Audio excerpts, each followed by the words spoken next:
रायगड जिल्ह्यातल्या रोहा इथल्या धाटाव औद्योगिक वसाहतीतील समट्रान्स कंपनीमध्ये भीषण आग लागली आणि आगीवर नियंत्रण मिळवण्यासाठी अग्निशमन दलाचे प्रयत्न सुरू असून आगीत जीवितहानी झालेली नाही.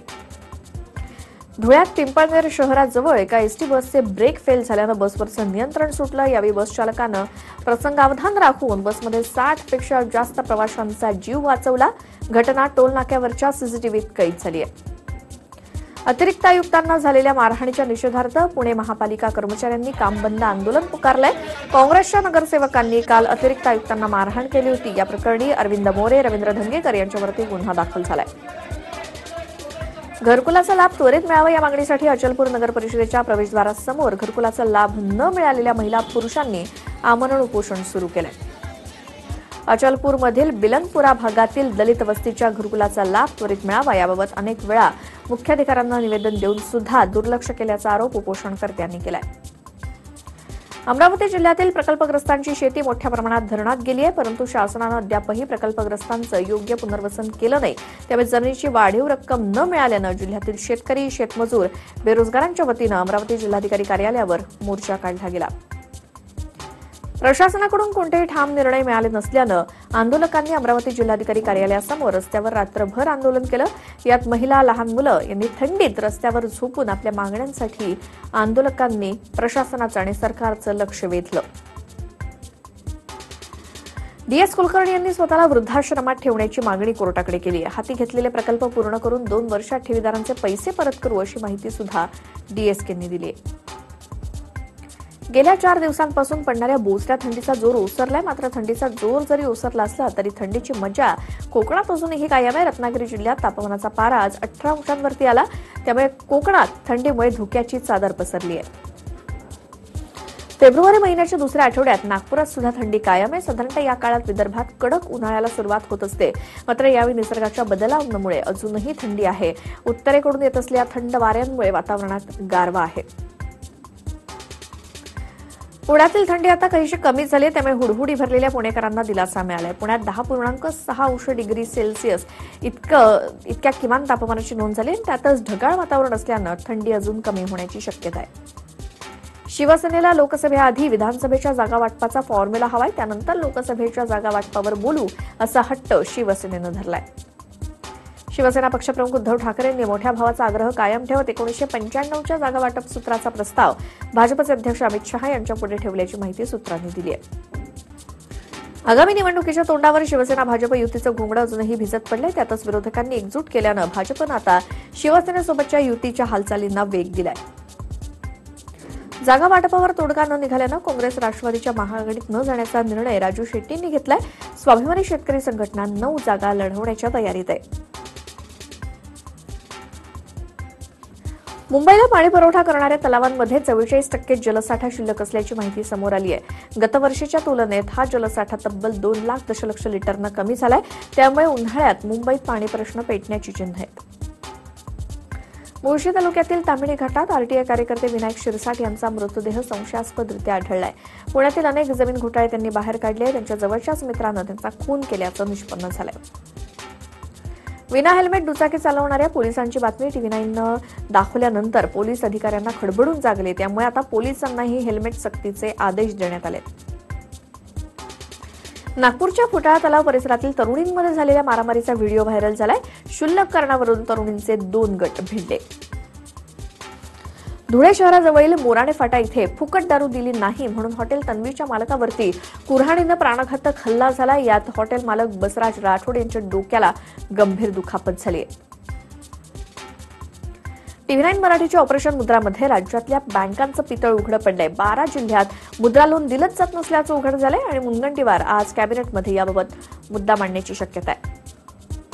कोल्हापुरात TV9 मराठीच्या लाल किल्ला या कार्यक्रमात गोंधळ झाला. शिवसेना राष्ट्रवादीचे कार्यकर्ते हमरी तुमरीवर आल्यानं गोंधळाचं वातावरण निर्माण झालं. त्यामुळे कार्यक्रमाला गालबोट लागलं. मराठी माणूस मुंबईतून हद्दपार झालाय. कल्याण, डोंबिवली, अंबरनाथ या पट्ट्यात त्यांचा ओढा वाढल्यानं मुंबईतील मराठी टक्का कमी झाल्याचं समोर आलंय. तसंच हिंदी भाषकांचा टक्का वाढल्याचं वास्तव आहे आणि त्यामुळे मराठी माणूस हा मुंबईतून हद्दपार झाला असंच म्हणावं लागेल. मी शहरी बाबू, शेतात पीक कसं येतं, पेरणी कधी कशी करतात हे काहीच माहिती नाही, असं वक्तव्य युवासेना प्रमुख आदित्य ठाकरेंनी केलं. उस्मानाबादमध्ये मात्र शेतातील काही कळत जरी नसलं तरी शेतकऱ्यांनी संकटाच्या काळात शिवसेनेला हाक दिली. ती हाक ऐकून आम्ही दुष्काळ पाहणीसाठी करता इथे आलो, असंही ते म्हणाले. गुन्हेगारांना माफी असते मात्र शेतकऱ्यांना अद्याप कर्जमाफी मिळाली नाही, अशी टीका उस्मानाबाद इथल्या दुष्काळी पाहणी दौऱ्यावर आलेल्या आदित्य ठाकरेंनी सरकारवरती केली. जास्त नियम असलेली कर्जमाफी मान्य नसल्याचंही आदित्य म्हणाले. पिंपरी चिंचवड महापालिकेतर्फे चालवल्या जाणाऱ्या जलशुद्धीकरण केंद्राला अजित पवारांचे पुत्र पार्थ पवार यांनी गुपचूप भेट देऊन पाहणी केली. त्याचबरोबर शहरातील काही महाविद्यालयांबाहेर जाऊन विद्यार्थ्यांशी संवाद साधला. 15 वर्षांच्या काळात काँग्रेस राष्ट्रवादीनं फक्त इंडोसल्फान विष पिण्यासाठी शेतकऱ्यांना पैसे दिले. किमान मोदी सरकार चहा पिण्यापुरते तरी पैसे देते, असं उत्तर टीका करणाऱ्या विरोधकांना कृषी राज्यमंत्री सदाभाऊ खोत यांनी नांदेडमध्ये दिलं. पालघरमधील सभेत प्रकाश आंबेडकर यांनी पुन्हा आरएसएसवर जोरदार टीका केली. आमचा लढा यशस्वी होत असल्यामुळे आरएसएसच्या पोटात दुखत असल्याचा आरोप त्यांनी केला. संविधान बदलण्याचा नारा आरएसएसचा असल्याचा आरोपही केलाय. नेत्यांनी पालघरमधील आदिवासी नेत्यांना फसवल्याचा आरोप प्रकाश आंबेडकर यांनी केला. 14,000 कोटी आदिवासींवरती खर्च झाले असते तर कुपोषण नसतं, असंही आंबेडकर म्हणाले. विकास करायचा असेल तर कॉन्ट्रॅक्टर नसणारा मुख्यमंत्री हवा, असाही टोला त्यांनी फडणवीसांना लगावला. पुण्यात संजय काकडे यांनी अजित पवार यांची भेट घेतली. यावेळी काकडेंनी पुन्हा भाजपवर टीका केली. भाजपनं माझा वापर केल्याचा आरोप काकडेंनी केला. मुख्यमंत्री मला भावासारखे आहेत पण भावानंच लात मारल्याची टीका काकडेंनी केली. भ्रष्टाचाराच्या आरोपामुळे जेलमध्ये असलेले राष्ट्रवादीचे मोहोळचे विद्यमान आमदार रमेश कदम आता शिवसेनेकडून लोकसभा निवडणूक लढवण्यास इच्छुक असल्याची माहिती शिवसेनेचे सोलापूर जिल्हा प्रमुख गणेश वानकरांनी दिली. त्यामुळे सोलापूर जिल्ह्याच्या राजकारणात मोठी खळबळ माजली आहे. राष्ट्रवादी काँग्रेसचे अध्यक्ष शरद पवारांचा बालेकिल्ला असलेल्या बारामतीमध्ये कमळ फुलवण्याचा जाहीर निर्धार मुख्यमंत्र्यांनी बोलून दाखवला. मुख्यमंत्री शुक्रवारी बारामती दौऱ्यावरती असणार आहेत आणि एका कार्यक्रमात ते पवारांसोबत एकाच व्यासपीठावर असतील. केंद्र शासनाची राष्ट्रीय वयोश्री योजना बारामती लोकसभा मतदारसंघात प्रभावीपणे राबवल्यामुळे देशभरात हा मतदारसंघ अव्वल ठरलाय. पुण्यात होणाऱ्या कार्यक्रमात पवारांसह खासदार सुप्रिया सुळे, माजी उपमुख्यमंत्री अजित पवार देखील मुख्यमंत्र्यांसोबत व्यासपीठावर असतील. रामदास आठवलेंनी आधी सरकारमधून बाहेर पडावं आणि मग ऐक्याची बाजू घ्यावी, अशी टीका राष्ट्रवादीच्या नवाब मलिकांनी केली आहे. त्यामुळे दलित समाजाचं चांगलं होणार असल्याचं मलिक म्हणाले. राज्याच्या एकात्मिक जल आराखड्याला राज्य जल परिषदेनं अंतिम मान्यता दिली आहे आणि बिगर सिंचन पाणी वापर, लोकसंख्या आणि निकषांवरती आधारित हा आराखडा तयार करण्यात आला असल्याची माहिती जलसंपदा मंत्री गिरीश महाजनांनी दिली. अहमदनगरमध्ये अनेक तालुक्यांमध्ये दुष्काळामुळे चाऱ्याची टंचाई जाणवते. यावर काही तरुणांनी मिळून मार्ग काढलाय. त्यांनी गेल्या 4 महिन्यांपासून स्वखर्चानं चारा छावणी सुरू केली आहे. त्यामुळे शेतकऱ्यांना मोठा दिलासा मिळालाय. जलपर्णीतील गैरव्यवहाराबाबत विचारणा करताना नगरसेवकांच्या कार्यकर्त्यांकडून अतिरिक्त आयुक्त राजेंद्र निंबाळकर यांना महापौर मुक्ता टिळक यांच्या दालनातच पुण्यात मारहाण झाली. प्रश्नांची समाधानकारक उत्तरं न मिळाल्यामुळे ही मारहाण झाली आहे. कॉम्रेड गोविंद पानसरे हत्येप्रकरणी कोल्हापूर एसआयटीनं आणखी 4 जणांवर दोषारोपपत्र दाखल केलंय. सुमारे 400 पानांचं हे दोषारोपपत्र असून 85 साक्षीदारांची यामध्ये नावं आहेत. आतापर्यंत 8 आरोपींची एसआयटीकडून चौकशी करण्यात आली आहे. कोरेगाव भीमा हिंसाचार आणि माओवाद्यांचे संबंध असल्याचा आरोप असलेले डॉक्टर आनंद तेलतुंबडे यांनी अटकपूर्व जामिनासाठी मुंबई उच्च न्यायालयात दाखल केलेल्या जामीन अर्जावर 22 फेब्रुवारीला सुनावणी होणार आहे. त्यामुळे तेलतुंबडे यांना 22 तारखेपर्यंत अंशतः दिलासा मिळालाय. 2003च्या मुंबई जवेरी बाजार बॉम्बस्फोट प्रकरणातील आरोपी मोहम्मद हनीफचा कारागृहात शिक्षा भोगत असतानाचा उपचारादरम्यान मृत्यू झालाय. त्याचा मृतदेह त्याच्या नातेवाईकांच्या स्वाधीन करण्यात आला. 6 वर्षांपासून तो नागपूर मध्यवर्ती कारागृहात बंदिस्त होता. सोलापूरच्या सिव्हिल हॉस्पिटलच्या बी ब्लॉकमधील 8 व्हेंटिलेटर बंद असून केवळ 4 व्हेंटिलेटरवरतीच अतिदक्षता विभाग सुरू आहे. त्यामुळे सिव्हिल हॉस्पिटलमध्ये येणाऱ्या रुग्णांच्या जीवाशी खेळ सुरू आहे. स्वच्छता अभियानांतर्गत केंद्र सरकार बंद दरवाजा हे खास अभियान महिलांसाठी राबवत आहे. मात्र या अभियानाला अंबरनाथ महापालिकेनं हरताळ फासलाय. कारण कोहोजगाव परिसरात महिलांच्या शौचालयाला दरवाजेच नाहीयेत आणि महिलांच्या या गंभीर प्रश्नांकडे अंबरनाथ महापालिकेला लक्ष द्यायला वेळ नाहीये. जालना तालुक्यातील सारवाडीत शौचालयाच्या योजनेत कोट्यवधींचा भ्रष्टाचार झाल्याचा आरोप करत भारिपच्या कार्यकर्त्यांनी गटविकास अधिकाऱ्यांना घेराव घालत निदर्शनं केली. शौचालय न बांधताच लाभार्थ्यांच्या नावे पैसे उचलल्याचा आरोपही यावेळी करण्यात आला. महानगरपालिका आणि उपनगर जिल्हा अधिकारी यांनी वर्सोवा यारी रोड इथल्या कवठा खाडीतील 150 झोपड्या जमीनदोस्त केल्यात. विशेष म्हणजे गेल्या 20 ते 21 वर्षांपासून इथे असलेल्या सुमारे 150 झोपड्या कोणतीही नोटीस न देता आणि पर्यायी राहण्याची व्यवस्था न करता जमीनदोस्त करण्यात आल्यात. मोदी सरकारच्या काळात बेरोजगारी वाढली असून पंतप्रधान नरेंद्र मोदींना याची जाणीव करून देण्यासाठी ठाण्यात राष्ट्रवादी काँग्रेसच्या वतीनं अनोख्या पद्धतीनं आंदोलन करण्यात आलं. शेकडो तरुणांनी रोजगारासाठी ठाण्यातील दमाणी इस्टेट पोस्ट ऑफिस कार्यालयातून आपला बायोडाटा स्पीड पोस्टनं पंतप्रधानांना पाठवलाय.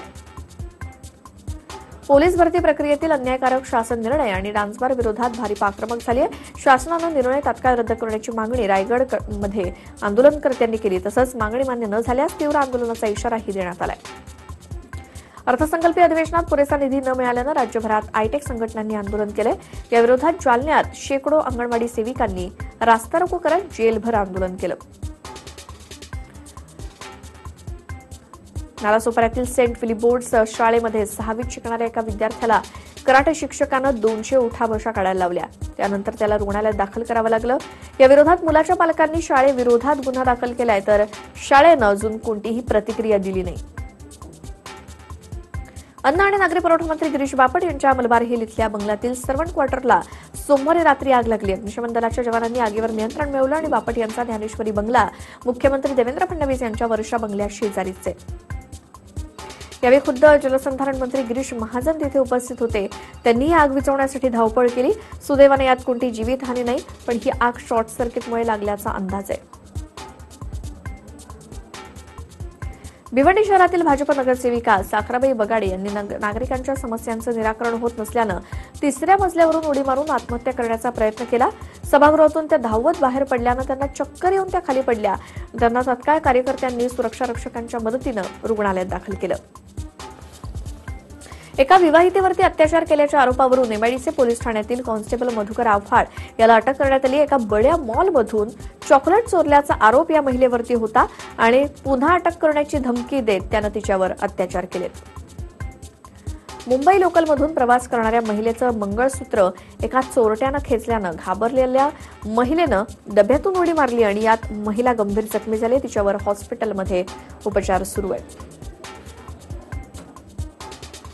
फेसबुकवरील फ्रेंड रिक्वेस्ट स्वीकारली नाही म्हणून मुंबईतल्या एका राजकारण्याच्या मुलीची बदनामी करण्यात आली. मुलीच्या नावानं नवीन खातं उघडून तिची बदनामी झाली. या प्रकरणी मुंबईतल्या शिवाजी पार्क पोलिसांनी आरोपीला शोधून काढून कोल्हापूरमधून बेड्या ठोकल्यात. नवी मुंबईच्या ट्रॉम्बे बी सेक्टर परिसरात एकाची हत्या झाली आहे. फकीर मोहम्मद असं मृताचं नाव असून त्याचा मृतदेह शवविच्छेदनासाठी शासकीय रुग्णालयात पाठवण्यात आलाय. फकीर मोहम्मदची हत्या त्याच्याच नातेवाईकानं केल्याचा प्राथमिक अंदाज आहे. नवी मुंबईच्या वाशी पुलावरून एका महिलेनं खाडीत उडी मारली. तिनं उडी मारल्याचं पाहून मच्छीमार सचिन भोईर आणि त्याच्या सहकाऱ्यांनी लागलीच धाव घेत तिला वाचवलं. महिलेला वाशी मनपा रुग्णालयात दाखल करण्यात आलंय. आत्महत्येचं कारण अद्याप अस्पष्ट आहे. कर्जबाजारी आणि आजारपणाला कंटाळून वांद्र्यात राहणारे संजय पुजारा यांनी वाशी खाडीमध्ये पुलावरून उडी मारून आत्महत्या केली. मात्र त्यांचा मृतदेह काही हाती लागला नाहीये. काल दिवसभरात वाशी पुलावरून उडी मारण्याची ही दुसरी घटना. अकोल्यातल्या तेलारा तालुक्यातील तळेगाव बाजार येथील शिक्षक गजानन इंगळे यांनी शाळेतच विष प्राशन करून आत्महत्या केली. मुख्याध्यापक गिरे यांच्या जाचाला कंटाळून इंगळे यांनी आत्महत्या केल्याचं बोललं जात आहे. तेल्हारा पोलीस या प्रकरणाचा तपास करतायत. कल्याण राष्ट्रीय मार्गावर गणपती विसर्जन करून घरी परतत असताना दुचाकीनं एका भाविकाला धडक दिली आणि त्यात त्याचा जागीच मृत्यू झालाय. शिवाजी वडवले असं मृताचं नाव असून दुचाकी चालकाला मुरबाड पोलिसांनी ताब्यात घेतलंय. औरंगाबादमधील शेंद्रा एमआयडीसी परिसरात एका गाडीत 32 वर्षीय प्रकाश कसारे या तरुणाचा मृतदेह आढळला. त्याची हत्या झाली असल्याचा अंदाज पोलिसांनी व्यक्त केलाय. पुण्यातील मार्केट यार्ड पोलीस स्टेशनच्या हद्दीतील पोस्ट ऑफिस जवळ भीषण अपघात झाला. या ट्रकचं चाक हेल्मेट घातलेल्या दुचाकीस्वाराच्या डोक्यावरून गेल्यानं त्याचा जागीच मृत्यू झालाय. औरंगाबाद नगर रोडवरील इसारवाडी फाट्याजवळ भरधाव कारनं दुचाकीला धडक दिली आणि यात दुचाकीस्वार विजय खंडागळेचा मृत्यू झाला. या प्रकरणी पोलिसांनी कारसह चालकाला ताब्यात घेतलंय. बोरिवलीत दुचाकीस्वाराच्या धडकेत प्रीती छेडा यांचा जागीच मृत्यू झाला. सगळी घटना सीसीटीव्हीत कैद झाली आहे. मृत महिलेच्या परिवारानं दुचाकीस्वारावर कठोर कारवाईची मागणी केली आहे. पालघरमध्ये भरधाव चाललेल्या चालकाचा बसवरचा ताबा सुटला. बस झाडावर जाऊन आदळली. सर जेपी इंटरनॅशनल स्कूलची ही बस होती. 4 विद्यार्थी आणि चालक यात गंभीर जखमी झालेत तर 15 विद्यार्थ्यांना किरकोळ मार लागलाय. विद्यार्थ्यांना शाळेतून घरी परत सोडत असताना हा अपघात झालाय. यात बसचा चक्काचूर झालाय. शाळा प्रशासनाकडून होणाऱ्या दुर्लक्षामुळे हा प्रकार घडल्याचा आरोप पालकांनी केलाय. साताऱ्यातल्या फलटण इथल्या नाना पाटील चौकात सातारा फलटण एसटीच्या टायर शेजारील भागात अचानक पेट घेतल्यानं गोंधळ उडाला. नागरिकांच्या सतर्कतेमुळे ही बाब एसटी चालकाच्या निदर्शनास आणून दिली आणि अनर्थ टळला. सातारा जिल्ह्यातील जावळी तालुक्यातील जंगलात बंधाऱ्याचं काम सुरू असताना अचानक गावठी बॉम्बचा स्फोट होऊन एक कामगार जखमी झालाय. दादासूद चव्हाण असं जखमी कामगाराचं नाव असून त्यांना उपचारासाठी शासकीय जिल्हा रुग्णालयात दाखल करण्यात आलंय. चोरीच्या वाहनांचा वापर करून नागरिकांना लुटणाऱ्या सराईत गुन्हेगारांच्या टोळीला पुणे पोलिसांनी अटक केली. त्यांच्याकडून 17,16,214 रुपये किमतीचा मुद्देमाल जप्त केलाय. हे टोळकं कोंढवा इथल्या खडी मशीन चौकातील एसके ऑटो केअर हा पेट्रोल पंप लुटण्यासाठी येणार असल्याची माहिती पोलिसांना मिळाली आणि त्यानुसार सापळा रचून त्यांना अटक झाली आहे. पिंपरी चिंचवडमध्ये मोबाईलवर बोलणाऱ्या नागरिकांचे मोबाईल जबरदस्तीनं हिसकावून तसंच उघड्या दरवाजातून चोरी करणाऱ्या 2 चोरट्यांसह एका अल्पवयीन मुलाला पोलिसांनी अटक केली आहे. त्याच्याकडून 5,85,000 रुपये किमतीचे 67 स्मार्टफोन्स जप्त झालेत. मुख्यमंत्री देवेंद्र फडणवीसांच्या पत्नी अमृता फडणवीस यांची बैलगाडीत बसण्याची हौस पूर्ण झाली असून लहानपणापासूनची इच्छा पूर्ण झाल्याचं त्या म्हणाल्या. यावेळी त्यांनी बैलगाडीत बसून थोडा वेळ बैलगाडी चालवली देखील.